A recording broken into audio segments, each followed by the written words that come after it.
അഭിജിത്ത്, ഞാൻ ചോദിച്ചത് ഷഹദ് പറഞ്ഞതനുസരിച്ച് സ്കൂൾ വിട്ടു വന്ന വിദ്യാർത്ഥികൾ ആ ബസ്സിൽ ഉണ്ടായിരുന്നു എന്നാണ് നമുക്ക് മനസ്സിലാക്കാൻ സാധിക്കുന്നത്. അവിടെ സംസാരിച്ച കൂട്ടത്തിൽ ആരെങ്കിലും അങ്ങനെ പറഞ്ഞോ? ഫയർഫോഴ്സ് ഇപ്പോൾ എത്തിയിട്ടുണ്ടല്ലോ അല്ലേ? തീർച്ചയായും കൃഷ്ണ, നേരത്തെ തന്നെ ഫയർഫോഴ്സ് ഉദ്യോഗസ്ഥർ ഉൾപ്പെടെയുള്ളവർ ഇവിടെ എത്തി രക്ഷാപ്രവർത്തനം ഊർജിതമായി നടത്തുന്നുണ്ട്. ഈ സ്കൂൾ കുട്ടികൾ അത് തന്നെയാണ് ഇവിടെ ദൃക്സാക്ഷികളൊക്കെ തന്നെ നമ്മളോട് വ്യക്തമാക്കുന്നത്. സ്കൂൾ വിടുന്ന സമയമാണ്, അതിനാൽ തന്നെ നിരവധി സ്കൂൾ വിദ്യാർത്ഥികൾ ഈ ബസ്സിനകത്ത് ഉണ്ടായിരുന്നു എന്നുള്ള കാര്യം ഈ ദൃക്സാക്ഷികൾ പറയുന്നുണ്ട്. ഒപ്പം തന്നെ ജോലി കഴിഞ്ഞെത്തുന്നവരുൾപ്പെടെ ഈ ബസ്സിനകത്തുണ്ടായിരുന്നു.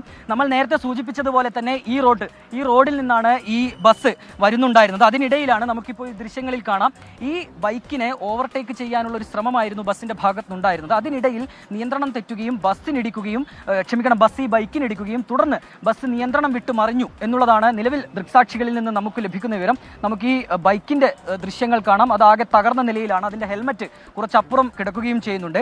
ഈ ബൈക്കിനെ മറികടക്കാനുള്ള ശ്രമത്തിനിടെ ഈ ഇറക്കത്തിൽ വെച്ച് ബസ്സിന് നിയന്ത്രണം തെറ്റുന്നു. ബസ് അല്പം വേഗതയിലായിരുന്നു എന്നും ദൃക്സാക്ഷികൾ പറയുന്നുണ്ട്. ആ സമയത്ത് നിയന്ത്രണം വിട്ട് ഈ ബസ് മറിയുന്നു.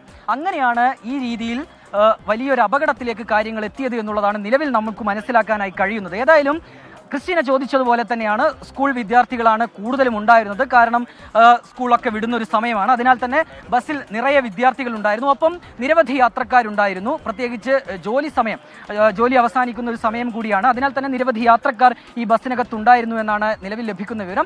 അതിനാൽ തന്നെ കൂടുതൽ പേർക്ക് പരിക്ക് പറ്റി. നമ്മളിപ്പോൾ മനസ്സിലാക്കുന്നതനുസരിച്ച് 30-നടുത്ത് ആൾക്കാർക്ക് പരിക്ക് പറ്റിയിട്ടുണ്ട്. ബേബി മെമ്മോറിയൽ ആശുപത്രിയിലും ഒപ്പം മെഡിക്കൽ കോളേജ് ആശുപത്രിയിലും ചികിത്സയിലാണ്. അതിൽ ഒരാളുടെ നില അതീവ ഗുരുതരമാണ് എന്നും നമ്മൾ ഈ ഘട്ടത്തിൽ മനസ്സിലാക്കുകയാണ്. എന്തായാലും നമ്മൾ ഇവിടെ വന്നപ്പോൾ തന്നെ 1-2 പേരുടെ പ്രതികരണം നമ്മൾ എടുത്തിരുന്നു. അവരിൽ നിന്നാണ് ഇങ്ങനെയുള്ള ഒരു അപകടം, അവർ ദൃക്സാക്ഷികളാണ്, അവർ ഈ അപകടം നടക്കുന്ന സമയത്ത് അവർ ഈ പ്രദേശത്തുണ്ടായിരുന്നവരാണ്. നമുക്ക് അവരിൽ നിന്ന് മനസ്സിലാക്കാനായി കഴിഞ്ഞ ഒരു വിവരം ഇങ്ങനെയാണ്.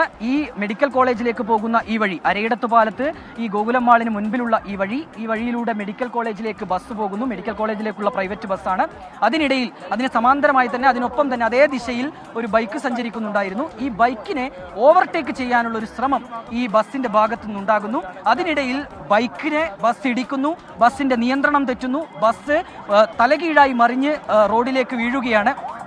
അങ്ങനെയാണ് ഈ ഒരു അപകടം ഉണ്ടാവുകയും ചെയ്തത്. ഏതായാലും നിരവധി പേർക്ക് പരിക്ക് പറ്റിയിട്ടുണ്ട്. നമുക്ക് ഈ ദൃശ്യങ്ങളിൽ തന്നെ കാണാം ബസ് ഏത് നിലയിലാണ് കിടക്കുന്നത് എന്ന് നമുക്ക് കാണാം. ക്രെയിൻ ഉൾപ്പെടെ എത്തിച്ച് ഈ ബസ് ഉയർത്താനുള്ള ഒരു ശ്രമം ഊർജിതമായി നടക്കുകയും ചെയ്യുന്നുണ്ട്. ഒരു ഭാഗത്ത് ഗതാഗതക്കുരുക്ക് ഉൾപ്പെടെ രൂപപ്പെട്ടിട്ടുണ്ട്. കാരണം പ്രധാന പാതയാണ്, ഈ മെഡിക്കൽ കോളേജിലേക്കൊക്കെ പോകുന്ന പ്രധാനപ്പെട്ട പാതയാണ്. അതിനാൽ തന്നെ നിരവധി വാഹനങ്ങൾ കടന്നു പോകുന്ന ഒരു പാത കൂടിയാണ്. അതിനാൽ നിലവിൽ ഇവിടെ ചെറിയ രീതിയിലല്ല, അല്പം വലിയ രീതിയിൽ തന്നെ ഗതാഗതക്കുരുക്ക് രൂപപ്പെടുകയും ചെയ്തിട്ടുണ്ട്. പോലീസ് ഉൾപ്പെടെയുള്ളവർ വാഹനങ്ങളെ കടത്തിവിടാനുള്ള പരിശ്രമത്തിലുമാണ്.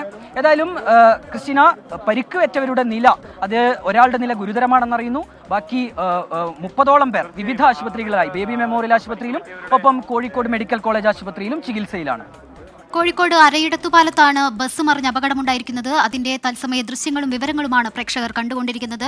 നിരവധി പേർക്ക് പരിക്കേറ്റിട്ടുണ്ട്, 30-നടുത്ത ആളുകൾക്ക് പരിക്കേറ്റിട്ടുണ്ട് എന്നാണ് അറിയാൻ കഴിയുന്നത്. ബേബി മെമ്മോറിയൽ ഹോസ്പിറ്റലിലും ഒപ്പം തന്നെ മെഡിക്കൽ കോളേജിലും പരിക്കേറ്റവരെ പ്രവേശിപ്പിച്ചിട്ടുണ്ട്. സംഭവ സ്ഥലത്ത് നിന്ന് അഭിജിത്ത് മുഴക്കുന്നും ആശുപത്രിയിൽ നിന്ന് ഷഹദ് റഹ്മാനുമാണ് വിവരങ്ങൾ നൽകുന്നത്. ഇനി നമുക്ക് ഷഹദിലേക്ക് പോകാം. ഷഹദ്, അവിടെ സംസാരിക്കാൻ പറ്റിയ സാഹചര്യമായിരിക്കില്ല എന്നറിയാമെങ്കിൽ പോലും രണ്ടുപേരുടെ നില ഗുരുതരമാണ് എന്നറിയുമ്പോൾ നമുക്ക് ആശങ്ക ഉണ്ടാവുന്നുണ്ട്. പരിക്കേറ്റവരുടെ ബന്ധുക്കളോ അല്ലെങ്കിൽ ദൃക്സാക്ഷികളോ അതുമല്ലെങ്കിൽ ആശുപത്രി അധികൃതരോ ആരോടെങ്കിലുമായി സംസാരിക്കാൻ പറ്റിയോ?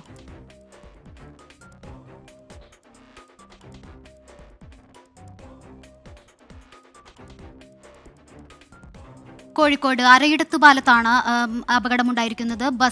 ബൈക്കിനെ മറികടക്കുന്നതിനിടെ ഉണ്ടായ അപകടമാണ്. ബസ് ചെരിഞ്ഞു വീണു. അതോടൊപ്പം തന്നെ തെന്നി മാറി എന്നാണ് ദൃക്സാക്ഷികൾ പറയുന്നത്. ഈ ഒരു സമയമായതുകൊണ്ട് തന്നെ ബസ്സിൽ നിറയെ ആളുകളുണ്ടായിരുന്നു, വിദ്യാർത്ഥികളുണ്ടായിരുന്നു, ജോലി കഴിഞ്ഞു പോകുന്നവരുണ്ടായിരുന്നു. അങ്ങനെ ബസ്സിൽ നിറയെ ആളുകളുണ്ടായിരുന്നു. 30-ലധികം പേർക്ക് പരിക്കേറ്റിട്ടുണ്ട് എന്നാണ് അറിയാൻ സാധിക്കുന്നത്. ഇപ്പോൾ അവിടെ ഫയർഫോഴ്സും മറ്റും എല്ലാവരും വന്ന രക്ഷാപ്രവർത്തനം അവിടെ പുരോഗമിക്കുകയാണ്. എല്ലാവരെയും മാറ്റിയെന്നാണ് അറിയാൻ കഴിയുന്നത്.